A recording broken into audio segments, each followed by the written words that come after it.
Salut à tous les amis, bienvenue dans ce nouveau vlog. Aujourd'hui on va se retrouver avec un morceau d'histoire.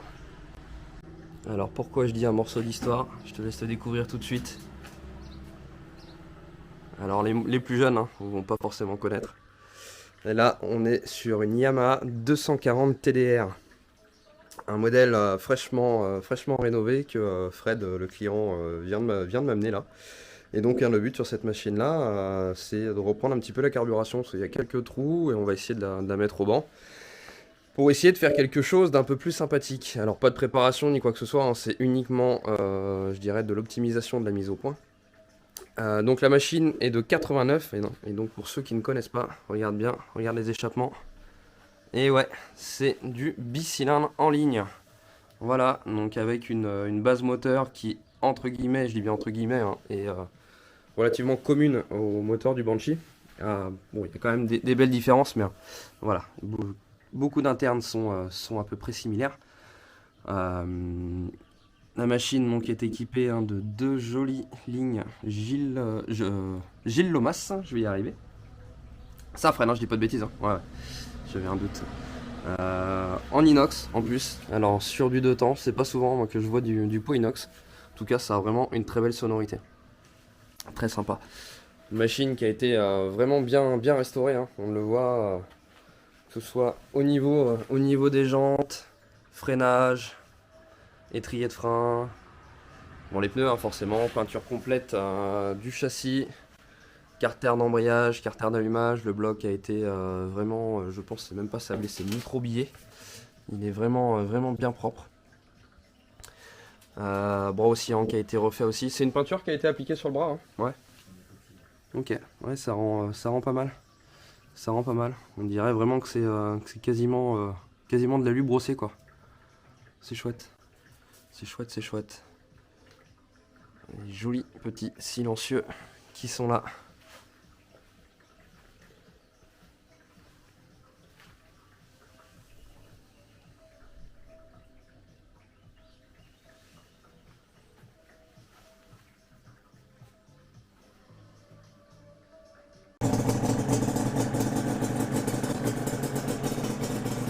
Écoute-moi cette douce musique.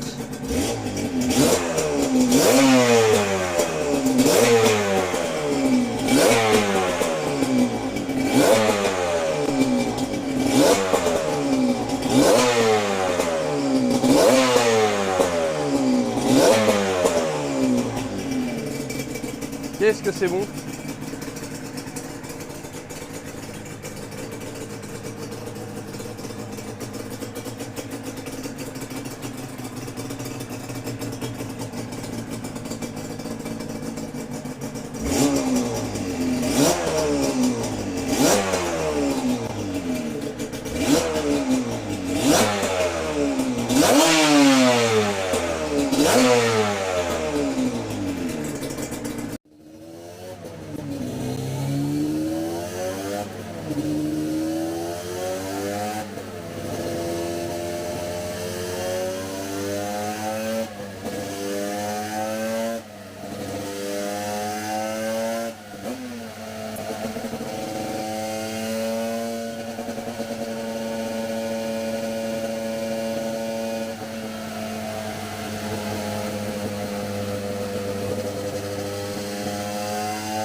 Bon, et bien voilà la première courbe hein, que j'ai donc effectuée avec la machine. Au passage, avant de t'en dire un peu plus là-dessus, je te précise, si jamais tu arrives sur la chaîne via une recherche sur le 240 TDR ou que tu es simplement tombé dessus sur des propositions YouTube et que ça t'intéresse, tu as envie de voir, donc on est sur un banc de puissance. Cet appareil nous permet de mesurer la puissance d'un deux roues, en l'occurrence, c'est un banc de puissance moto. Donc moi j'ai une particularité de travail, si tu veux, c'est que je vais travailler au rouleau brut. C'est-à-dire qu'on peut avoir la puissance affichée au rouleau, à la roue, sortie de boîte et vilebrequin. Voilà. À savoir que demain, admettons, je fais une connerie, tu vas acheter un R1 chez Yamaha, ils te le vendent pour 200 chevaux, c'est 200 chevaux qui sont annoncés vilebrequin. Forcément, un moteur fait toujours plus de chevaux au vilebrequin qu'à la roue, puisqu'il y a toujours des engrenages, des frottements, une chaîne, des pertes. Voilà. Donc moi je travaille uniquement au rouleau brut. Pourquoi? Parce que pour moi c'est la valeur de travail que j'ai qui est la plus comparative et la plus juste pour pouvoir travailler. Un banc d'essai étant un outil avant tout de comparaison avant d'être un outil de mesure. C'est-à-dire que ce qu'on veut voir c'est là où on commence, là où on finit. En réalité les chiffres, on s'en fiche. Voilà. Maintenant que ça c'est dit, donc je te montre exactement les chiffres. Donc là, pour la courbe rouge, hein, donc celle qui est affichée, je suis à 38,3 chevaux au rouleau et 29,5 mètres-newtons de couple. J'ai pas encore regardé sur internet à combien est annoncée cette machine là. Grosso modo, par rapport aux chiffres qu'on voit là, on peut compter environ 45 chevaux vilebrequin. Dans la réalité de ce qu'on a actuellement. Voilà. Donc maintenant l'idée hein, c'est je vais essayer moi de travailler sur la machine pour essayer d'améliorer les choses, soit en termes de puissance, soit en termes de couple, soit les deux. Voilà, je vais voir ce que me permet la machine, hein, c'est pas gagné d'avance, on sait jamais jusqu'où on va aller, autant donné que moi c'est la première fois en plus que je vois ce modèle là et que j'ai l'occasion de travailler dessus. D'ailleurs merci à toi Fred, hein, je vous présente quand même le propriétaire de la machine. Donc je vais y arriver. Hop. Merci à toi Fred hein, pour m'avoir emmené ce chouette modèle, c'est plutôt sympa. Voilà. Donc je vais essayer d'aller regarder ce qui se passe du côté des valves, du côté de l'allumage, la carburation étant déjà relativement juste, peut-être qu'il faudra qu'on affine d'ici là. Allez, feu. Bon, donc là, hein, comme tu le vois, j'ai démonté une partie de la moto. Donc en l'occurrence, tout le côté gauche. Tout ça pour pouvoir tomber l'échappement en fait hein, et avoir accès donc à la valve. Alors donc la valve d'échappement hein, elle est ici, elle traverse les deux cylindres et donc le réglage de commande, alors c'est un peu difficile à voir, j'espère que je vais réussir à te montrer ça. Attends, je vais prendre une lampe. Hop. Voilà. Alors je pense que tu dois le voir, c'est deux parties, je peux faire comme ça peut-être. Voilà. Je vais prendre un tournevis. Alors, donc tu vois, juste là, ici et là, en fait, hein, on a deux systèmes de tension de câbles qui servent à agir, hein, donc justement sur la prétention des câbles de commande de valve. Donc, je le rappelle, hein, la valve qui est là, hein, donc tu vois vraiment, c'est les câbles qui tombent pile poil ici. Là, on en a un, et ici, voilà. Donc là, on a le câble d'aller et le câble de retour. Hein, donc la valve tournant dans ce sens-là, donc dans le sens anti-horaire. Donc là, moi, ce que j'ai fait là-dessus, c'est que donc j'ai agi sur la tension du câble et là, en l'occurrence, j'ai rajouté un peu de tension sur le câble qui vient tirer la valve hein, pour la faire ouvrir un peu plus. Je pense que, à mon avis, il y a besoin de travailler un petit peu là-dessus. Donc, bon, je te l'ai pas montré en direct, hein, mais là, je l'ai déjà fait. J'ai rajouté environ 2 tours de tension dessus. À savoir que j'ai cherché quand même, moi sur internet de mon côté, on trouve très peu d'informations sur le système de réglage de valve de 240 TDR, mais c'est relativement similaire au 125. Donc tu peux déjà te baser à ça si jamais chez toi de ton côté tu as une machine similaire et que tu veux essayer de travailler là-dessus. Allez, maintenant on va lui refaire un tir et on va voir ce que ça donne.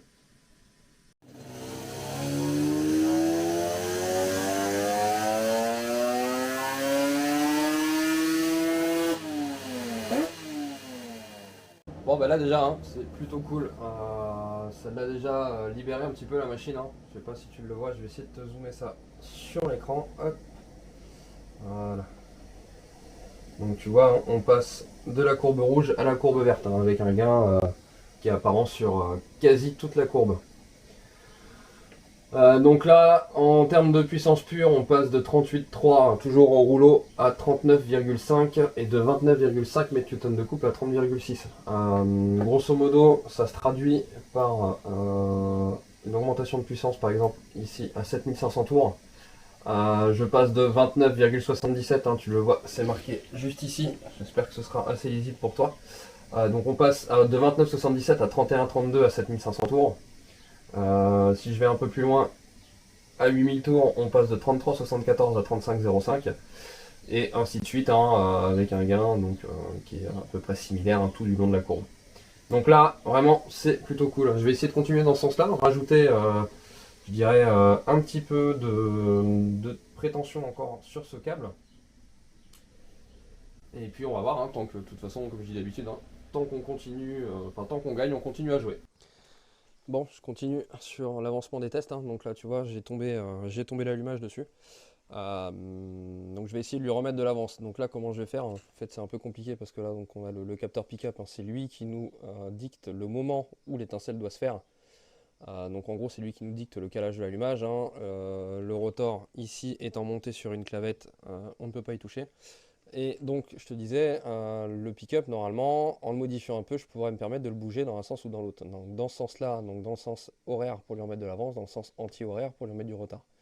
Le problème, c'est qu'il a des petites pièces de centrage qui viennent s'emboîter dans le carter de chaque côté, qui sont fixes au capteur en lui-même.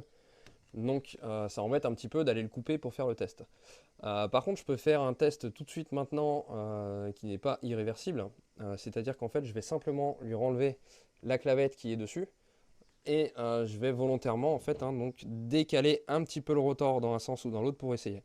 Alors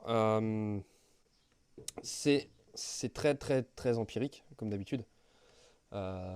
Forcément ça va être très compliqué de revenir en arrière si j'ai trouvé quelque chose de bien avec plus d'avance, ou avec moins d'avance d'ailleurs.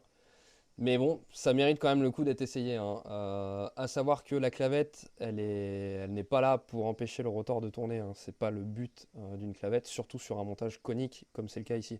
Quand je dis un montage conique, hein, c'est-à-dire qu'on a la queue du vilebrequin qui est conique dans un sens et le rotor qui est conique dans l'autre sens. Tout ça, une fois que c'est serré ensemble, ça vient se verrouiller. Ça ne tourne pas sur lui-même. Donc, aucun risque d'enlever la clavette. Par contre, ça risque d'être chiant.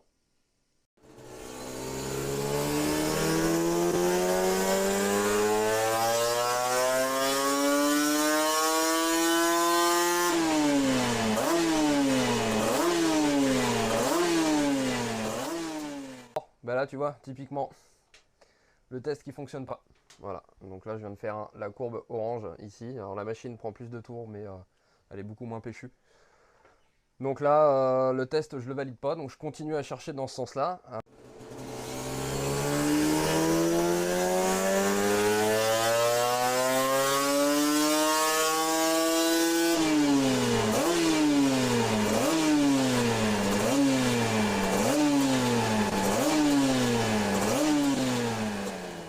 Bon, tu vois, encore un petit peu de gain, hein. Alors je vais t'expliquer pourquoi.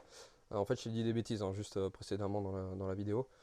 Je t'explique pourquoi juste après. Donc là, je viens de faire la courbe jaune. Donc encore un truc sympa, hein, avec du gain vraiment sur toute la courbe de A à Z. Bon, seul point négatif là-dedans, c'est qu'on lui ampute un petit peu la plage maxi. Voilà. Je vais continuer dans le sens que j'ai commencé à travailler juste pour voir où on va, mais je ne le validerai pas parce que ce que je ne veux pas, c'est avoir vraiment une toute petite pointe ici et avoir quelque chose qui s'écroule plus tôt. Voilà, c'est pas quelque chose qui est agréable à utiliser sur la route. Je t'explique pourquoi je t'ai dit des bêtises tout de suite. Alors, donc là, tu vois, le rotor et le capteur pick-up, hein, sur le côté. En fait, le premier test que j'ai fait tout à l'heure, je lui ai pas mis de l'avance, hein, je lui en ai enlevé. J'ai simplement tourné dans le... Enfin, j'ai tourné le truc à l'envers, tout simplement. Donc là, je lui ai bien remis de l'avance dans ce sens-là. Et donc, si je te montre quand même, hop, pour lui remettre de l'avance, hein, j'ai bougé le rotor dans le sens anti-horaire. Voilà. Donc là, je redémonte, je lui remets encore un chouïa d'avance uniquement pour la science, même si je sais que je le validerai pas. Et puis je refais un tir.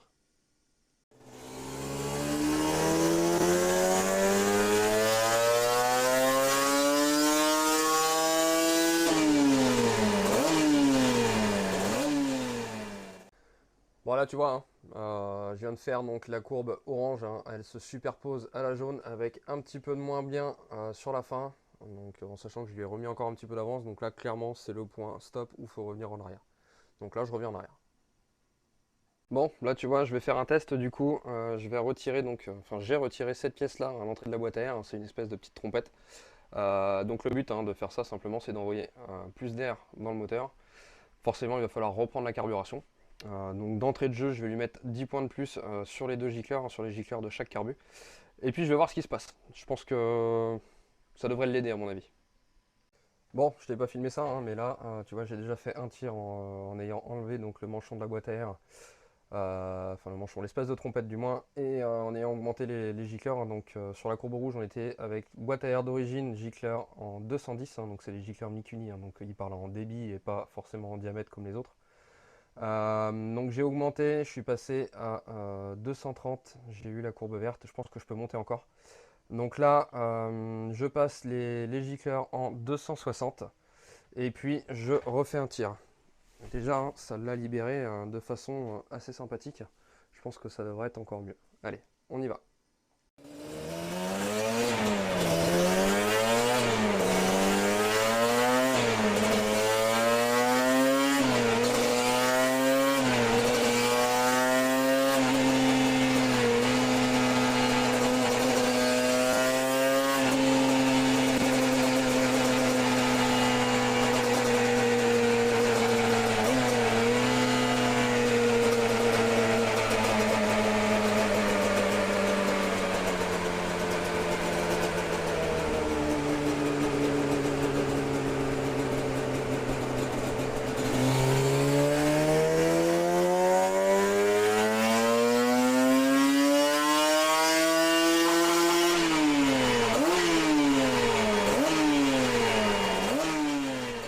Bon, là, je sais pas si tu l'as entendu, hein, mais ça respire sacrément bien l'histoire.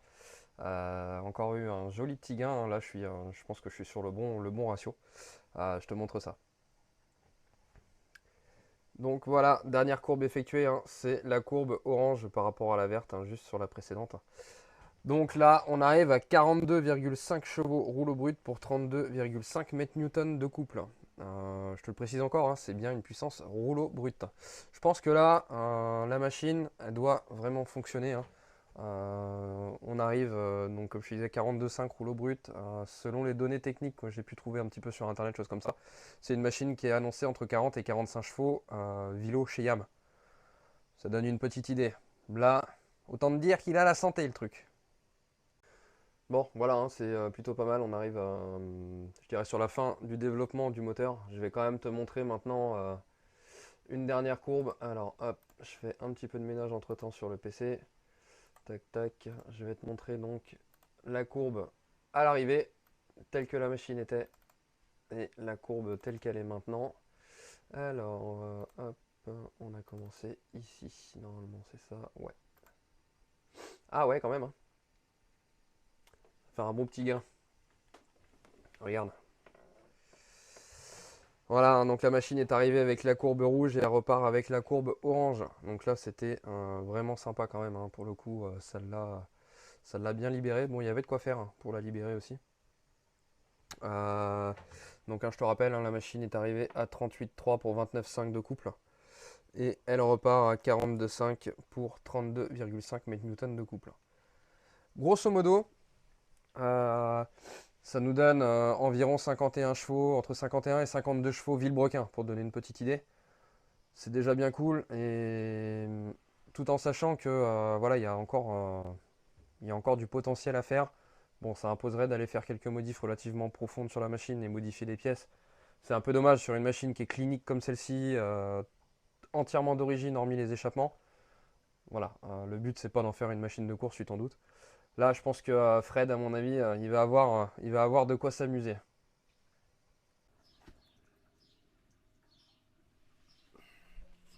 Bon, ben voilà les amis, hein, on arrive au terme de ce vlog pour ce joli petit 240 TDR. Une machine que j'ai vraiment apprécié de travailler dessus. C'était vraiment sympa. Et puis donc je suis donc accompagné de Fred, hein, qui est à côté de moi. Du coup, on va passer en mode interview, si Ouais, tu veux. vas-y, Allez, c'est parti. hop, je te donne le micro, ça va être plus facile. Ok. Voilà. Bon, Fred, qu'est-ce que tu as pensé de ta journée? Là, tu me prends un peu au dépourvu pour Eh le ouais, coup. c'était le but.